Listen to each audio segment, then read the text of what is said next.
All right.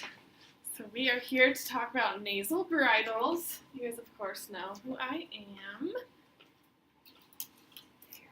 So what we're going to do is basically just go over what nasal bridle is and then a few research studies that kind of show what the benefits and limitations are. By the end of it, you should be able to explain a brief explanation of how a nasal bridle works, list at least 3 benefits of a nasal bridle, and then just be knowledgeable about nasal bridling and prepared for a future performance improvement project if that's what you guys wish to do. So, do you guys have any stories about any recent patients that have had their feeding tubes dislodged? Yeah, I had a guy in the ICU just this morning pulled his out, and it was by accident too. It wasn't on purpose. He was having a coughing fit, and when he pulled his hands up to his face, he pulled it out. Okay, yeah, so happens all the time, and it's usually a pretty significant amount of time that feeding tubes get delayed for and not put in, so it's a pretty big deal, especially in the ICU, as you mentioned. So kind of what is a nasal bridle? Basically, it's just a system to help prevent accidental dislodgement of NG or NJ tubes. It uses little magnets on the tip of a catheter and a probe. And you have one go up one nostril and one the other, and it basically just strings umbilical tape around the patient's vomer bone, back behind like the deviated septum. So it goes through one nostril, around the vomer bone, and out the other nostril. And then it's anchored to the feeding tube with a little clip that looks something like this. So you just clip it a couple centimeters away from the nostril, and then after this you would just cut the excess umbilical tape off, and you would be good to go.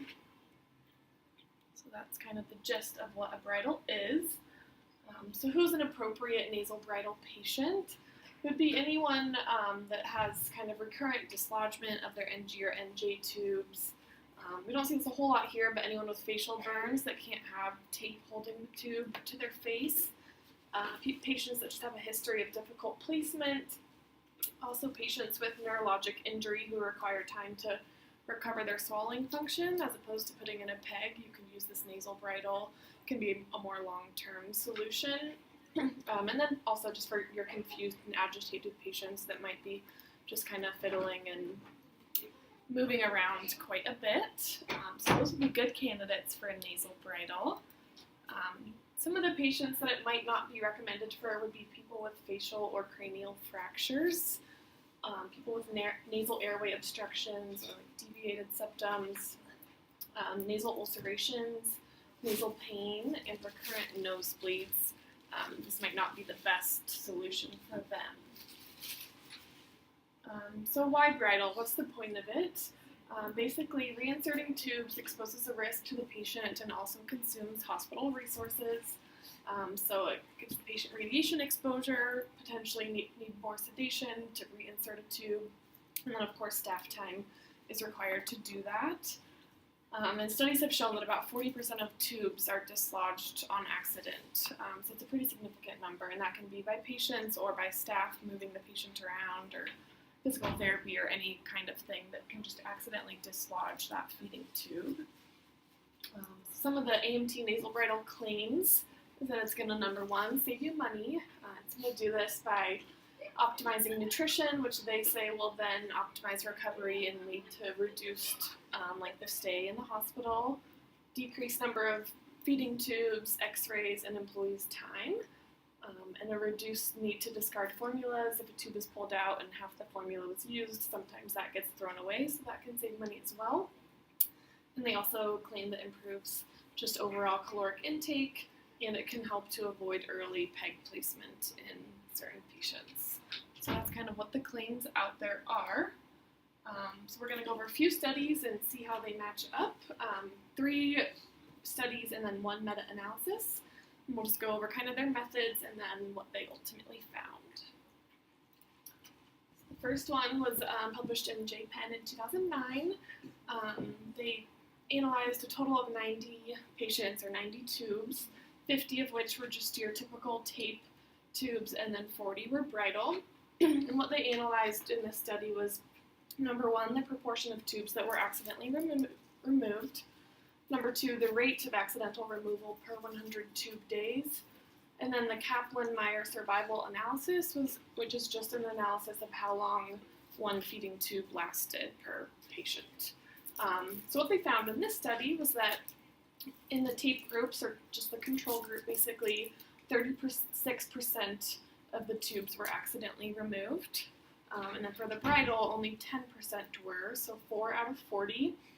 And they did specify that the patients in the bridle group, 3 of them held the bridle clip and pulled the actual feeding tube, and then 1, it got dislodged by vomiting. So those were kind of how those were removed or dislodged. The rate of removal for the tape group was 6.4 removals per 100 tube days, and for bridle group 1.6 accidental removal per 100 days. And then the Kaplan-Meier, it's basically what it shows is that it was very significant, significantly longer tube survival for the bridle patients as opposed to the non-bridle patients. So 1 NG tube lasted significantly longer for them. Is kind of what that survival analysis means. So that is the first study, and then the second one is more specific for burn patients. However, they kind of decided that it can most likely be applied to other populations as well. It's a little smaller with 50 patients total, 33 being control, meaning just the tape, not bridled, and 17 being bridled. And they analyzed kind of a few more areas. So they did, again, tube insertions per tube day, abdominal radiographs per tube day, the number of infections, the number of respiratory complications, metabolic complications, GI complications, integumentary complications, sinusitis, and aspiration pneumonia. So those are kind of the things they looked at. And what they found, we'll kind of go through each point. For the tube insertions per tube days, for the bridle is an average of 0.26 tube insertions, and then for the control non-bridle, it was 0.44. For the abdominal radiographs per tube day, the bridle was 0.42 per day, and control was 0.87 radiographs per day. The number of patients that got infections with the bridle was 41%, and with the control was 30%. Respiratory complications, 41% of bridle patients got them, and 48% of the control. For metabolic, the bridle was only 12%, and the control was 21% of patients. GI complications, 6% of the bridle population got those, and 24% of the control group. And then for skin complications, the bridle is a little bit higher with 29%, control at 24% of patients. Sinusitis, none of the bridle patients got that, and 6% of control group. And then for pneumonia, again, it was none for the bridle group and 6% of control. So because the numbers for the study were a little bit smaller, they're not all necessarily statistically significant, but what the study concluded that were actually significant would be the tube insertions per day. So there was 2.1 times greater tube insertions for the non-bridled population, and then the number of abdominal radiographs was 3.3 times greater in the control. So those are the statistically significant ones. But some of the other ones, the GI complications it was like almost significant. So if there was a larger population, it might have been actually statistically significant. So still important to note. And then in our third study, we have the routine bridling of NJ tubes as a safe and effective method in the ICU. This was the largest study with 234 patients. 172 were unbridled and 62 were bridled. And they analyzed the bridling technique. They had 2 different ones. One was the red rubber catheter, and one was the umbilical tape, which is what I explained earlier and what AMT Bridle had showed us a couple weeks ago. And then they also analyzed the rate of feeding tube dislodgement and the incidence of nasal ulceration. So there were 20 patients with the red rubber catheter and 42 with the umbilical tape. For the catheter, red rubber, the dislodgement rate was 10%. However, the ulceration rate was 20%, so it was a little higher than they were hoping. So as soon as they kind of got that first information on that 20 patients, they switched everyone to the umbilical tape and just stopped doing any red catheters at all. For the umbilical tape, It was about a 5% dislodgement rate, which was great, and then no ulcerations. And for the non-bridled, the dislodgement rate was 32, almost 33%, and no ulcerations as well for that group. And then some of the subjective observation that they noted in this study was just that patients did not complain of any more discomfort with a bridle than without a bridle. So that was their subjective piece to it. But as you can see, the dislodgement rate was pretty low for the umbilical tape. So the overall, if you combined both the umbilical tape and the red catheter, there was a 6.5% dislodgement rate compared to the 32.6%. So that's just a little graph to show that. It's a pretty big difference, so that is good. And then the meta-analysis. So this kind of looked over 6 studies, 2 of which I already talked about, and then 4 are new. So there is some new information in this. And basically overall, the rate of dislodgement, once again, skin complications, and sinusitis. Basic results for the non-bridled control group, dislodgement rate of 40% throughout all 6 studies, 3% skin complications, and 5% sinusitis. And then for the bridled group, the dislodgement overall rate was 14%, the skin complication rate was 13%, and the sinusitis 0%. So the dislodgement rate was lower, the skin complication a little bit higher, and then sinusitis was also lower for the bridle group.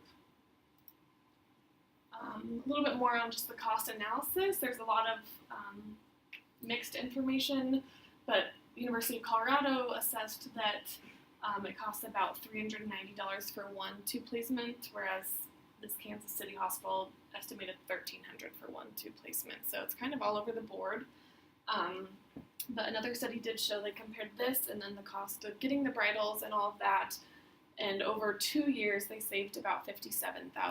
So it's not as significant as what our malnutrition stuff is turning out to be, but it did still save money in the long run just by decreasing the number of tubes, the number of x-rays, the staff time, and that kind of stuff.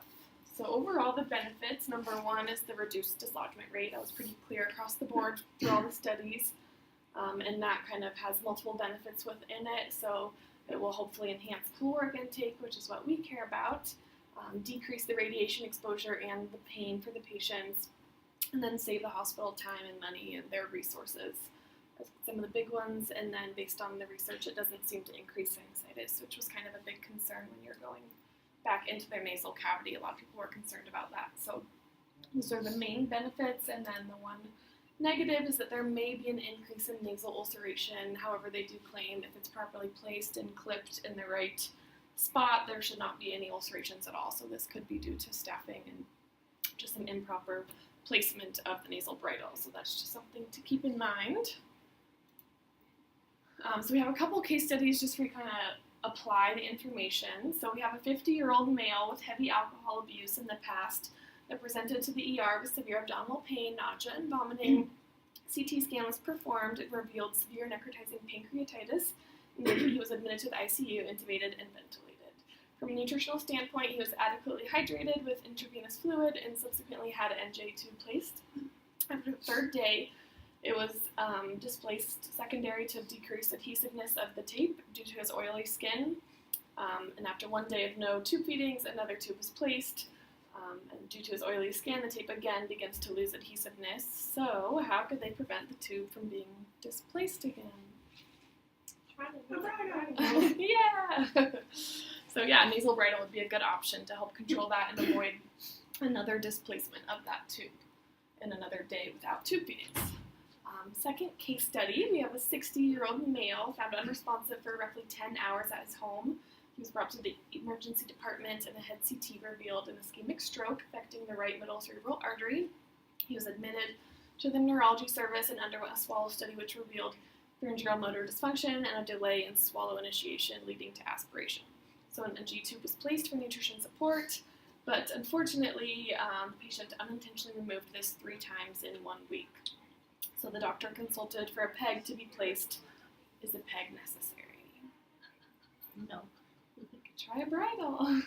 So those are just some specific examples of how you can prevent dislodgement, prevent lack of feeding, and prevent long-term PEG might not be necessary. So that is that. Do we have any questions?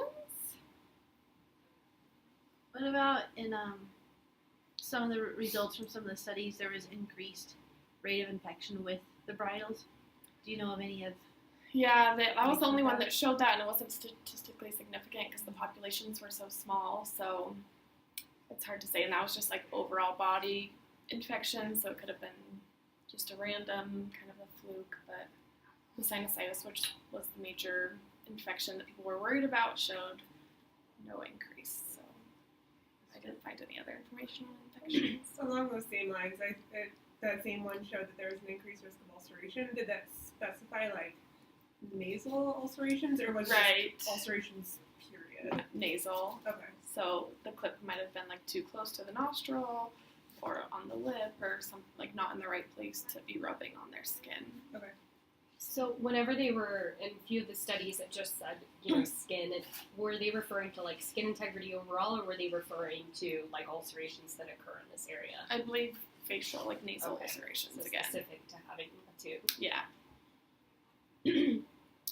Perhaps some part of the cost analysis too could be, for example, like a delay in treatment because of sometimes like over the weekend when they need to replace something or like an engine tube, or it doesn't happen right away, and so again there's a delay in patient care, which may and may not always be able to be measured in dollar value.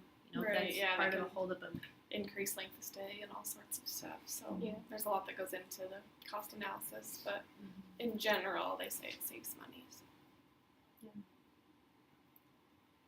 Anything else? Have you save it to our restaurant? I will. On our clinical